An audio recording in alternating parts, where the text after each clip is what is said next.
right, old school NBA fans, self-researched, NBA facts. Got another video for you. As always, thanks to anybody who watches my videos, subscribes to my channel. I really appreciate it. Want to give a special thanks to, again, my main man, Isle Sabag, for the super thanks. Thank you so much for all the generosity, all the contributions, all the support you give in my channel, coming through on the live chat. Really appreciate it. Thank you so much. This video here was actually by request of another guy who's a pretty big supporter, the real Siberius. I looked into what you had requested, and I was already kind of working on one. Hopefully this is going to tie into what you wanted, and that was about LeBron James and the scoring record, about how it was not, indicative of meaning that you're now the greatest of all time, because this would be the first time in sports history we did it solely based on that. And first I want to play a clip of a Michael Jordan hater who's in the media, who's an NBA legend, absolutely. And here's what his take is on the GOAT and what the criteria is. And you tell me if you think it's total nonsense. Here you go. And when I say he's the GOAT, here's what I mean, right? When you talk about he and Kareem in terms of their 20-year dominance over a sport, and then both of them being able to touch every single aspect of the statistical categories and be leaders in that category. You can't be considered the GOAT and you don't lead in no statistical category. When you talk about Kareem and you talk about LeBron James, that is the conversation in terms of, in my opinion, who's the best to ever do it. Because from a winning percentage standpoint, from a statistical standpoint, from an impact on the game standpoint, any criteria of measurement that you want to use, these two are in the top 5 in almost every single category. Now, when you talk about popularity and the most marketable, Jordan out-trumps everybody with the exception of he and LeBron. Because what he and LeBron have done for all game of basketball, and let me be clear when I say this, Michael Jordan, what he did from a marketing and basketball standpoint for all game of basketball is immeasurable. And we never thought that we would ever see anybody do that again. But what LeBron James has done from a marketing and an impact standpoint in terms of financial dollars coming in, he and Jordan stand alone in terms of improving our game and making it possible that we can have these jobs to talk about them. So we thank Jordan and we thank LeBron, but when it comes to the measurement and the criteria, LeBron James and Kareem Abdul-Jabbar are in categories by themselves. You heard what Isaiah said. All right. We all know he's got an agenda. He's got an axe to grind with Michael Jordan. But my thing is, do you guys remember when, you guys maybe a little older people, do you remember when Emmitt Smith overtook Walter Payton as the all-time leading rusher? You remember that? Okay. Did that make Emmitt Smith the greatest running back of all time? Most people didn't do anything really. Just like, oh, okay, cool, whatever, he broke the record. Most people, most reasonable people, think the greatest NFL running backs of all time are, in some order, Walter Payton, Jim Brown, and Barry Sanders. Those three. They stand alone. They're the greatest. You can pick the order, that's fine. But generally, it's those three. Now, I'm a Walter Payton guy. He was my childhood hero. But more than just the bias, I watched that guy go a decade, literally 10 years, without playing with another all-pro on offense. So obviously, every week, you were going to key on Walter Payton. And this guy still did what he did. MVP, had that great season in 77, had the 275-yard rushing game, everything he did. A one-man band, basically, that team was. That's just one thing. Emmitt Smith even won 3 Super Bowls with the Super Bowl MVP. Was anybody sitting there saying Emmitt Smith is the greatest? No. He's probably lumped in somewhere with like O.J. Simpson, LaDainian Tomlinson, Marshall Faulk, Earl Campbell, Adrian Peterson. I mean, all these guys, Eric Dickerson, all these guys, he's somewhere in that. He is not in the GOAT running back conversation. What about GOAT quarterback? Fran Tarkenton, when he retired in 1978, all right? When he retired, he had the most passing yards of all time. He was also the most rushing yards, which stands to this day, the most rushing yards by a quarterback. Were people saying Fran Tarkenton was the GOAT quarterback? No, they were saying Johnny Unitas was. When Fran Tarkenton's passing record got overtaken, and that would have been in, I think it was 1990, by Dan Marino. So when Dan Marino retired in 1995 with 61,361 yards, was he considered the GOAT? No, he was not. Joe Montana was, because he went to 4 Super Bowls, won them all, three-time Super Bowl MVP. He had the 15-1 season. All that made Joe Montana the GOAT. Okay? Fast forward another 15 years. Brett Favre is the all-time leading passer. He retired with 71,838 passing yards. Were people saying Brett Favre was the GOAT? No, no one was saying that. They were just calling him an Iron Man, great player, all that. Far from the GOAT. Then you look at Peyton Manning, retired 2015 with 71,940 passing yards. Were people saying Peyton Manning was the GOAT? This is a 5-time MVP. He was the closest one, I would say, to the conversation. But no, he wasn't.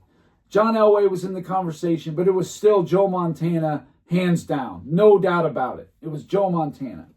After about another couple years, it was broke by Drew Brees. He became the all-time leading passer.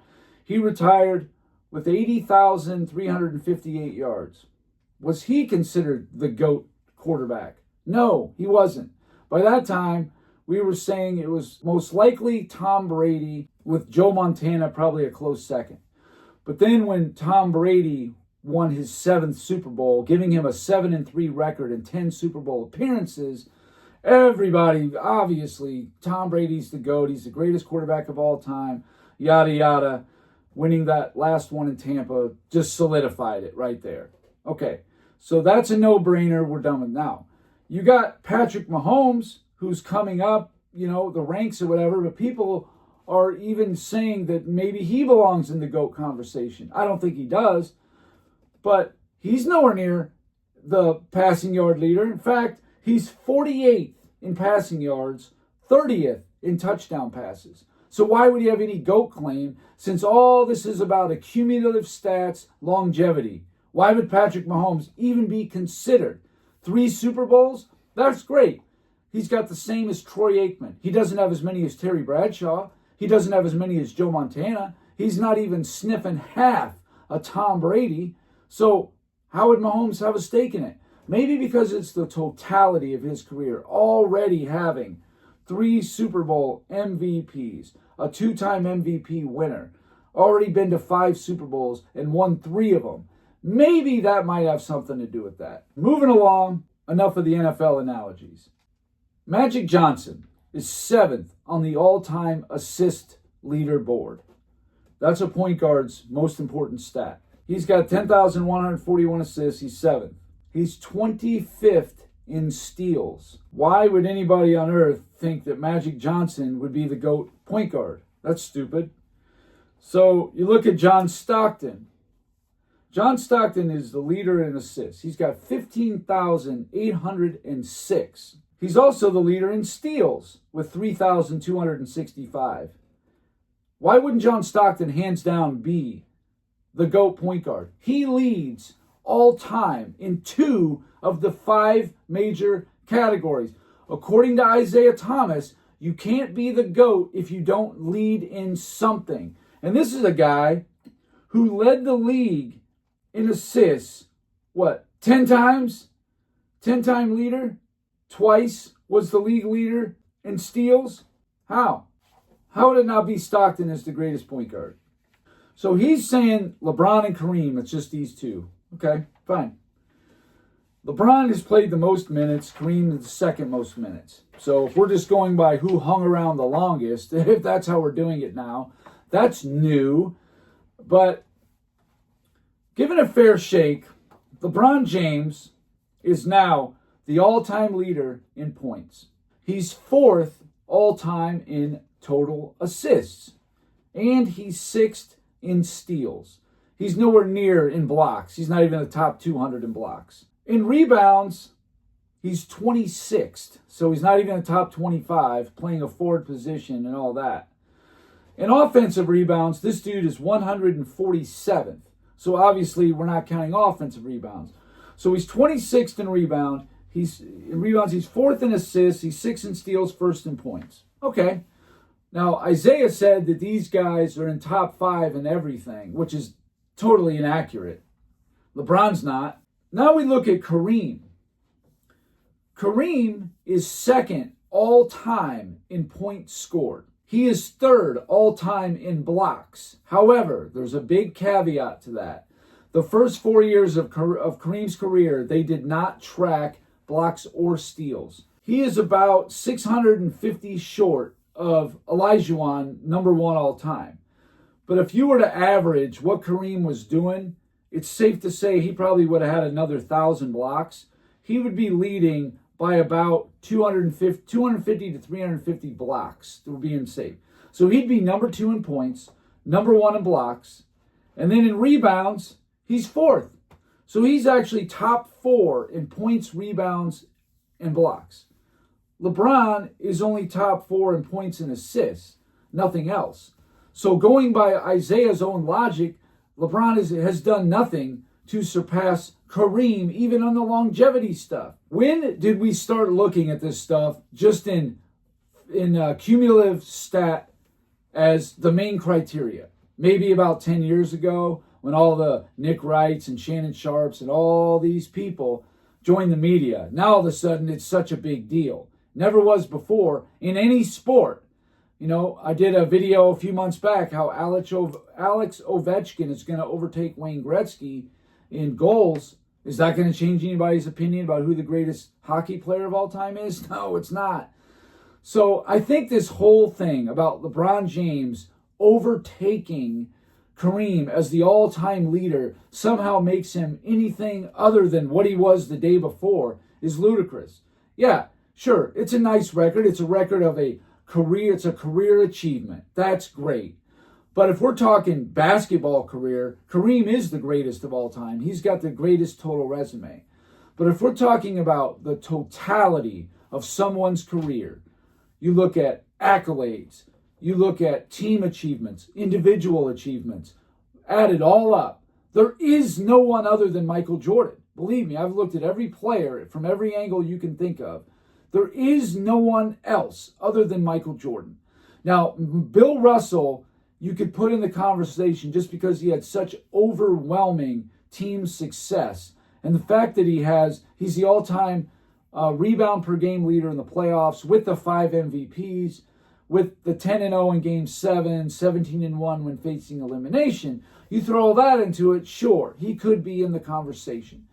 But even still, just focusing on longevity, it's Kareem. It's just, Kareem is the better longevity player than LeBron is. He just is. I just showed you. He ranks higher in more stuff than LeBron does. LeBron is fourth in assists, first in points, but he's not top 5 in anything else, and he's played the most minutes played in NBA history. So I just think this whole thing is overblown, again, pumped up by the media, but when you look at it objectively, you just simply look at the quarterback in the NFL or the running back in the NFL. They don't do it that way. Yeah, Tom Brady might be the leading passer, passing yards and touchdown passes, but that does not what qualifies him as the GOAT. What does is the 7-3 in the Super Bowls and maybe the longevity, having enough of a longevity. Of course, he's number 1, all that stuff, but it isn't just the longevity alone. Like Emmitt Smith, you think even with the Super Bowls? No, because everybody understood how good of a team he had, and just because he became the all-time leading rusher did not make him the best. It just didn't. Barry Sanders was better than Emmitt Smith, and they're playing at the same time. He wasn't even the best running back in his own era. No way. So I just think this whole thing is overblown, and as usual, the media are the ones that are keep pushing this longevity stuff. When I see Nick Wright or Shannon Sharp pushed, when they're pushed about it, they always resort back to longevity. Oh, he's got 19 All-NBAs and he's got 20 All-Stars and da-da-da-da. That's all you got, huh? Just he hung around. In my mind, you make 20, 21 All-Star teams, whatever it is, and you only got 4 championships. That's not good. That's terrible, actually. You got that many and only 4 championships. Yeah, not really that good at all. So anyway, that's all I got for this video. Thank you guys for watching. If you liked it, please hit the like button. If you wouldn't mind sharing the video, that would be great. If you haven't subscribed already, please do. Been given daily content. And that's it. Until next time.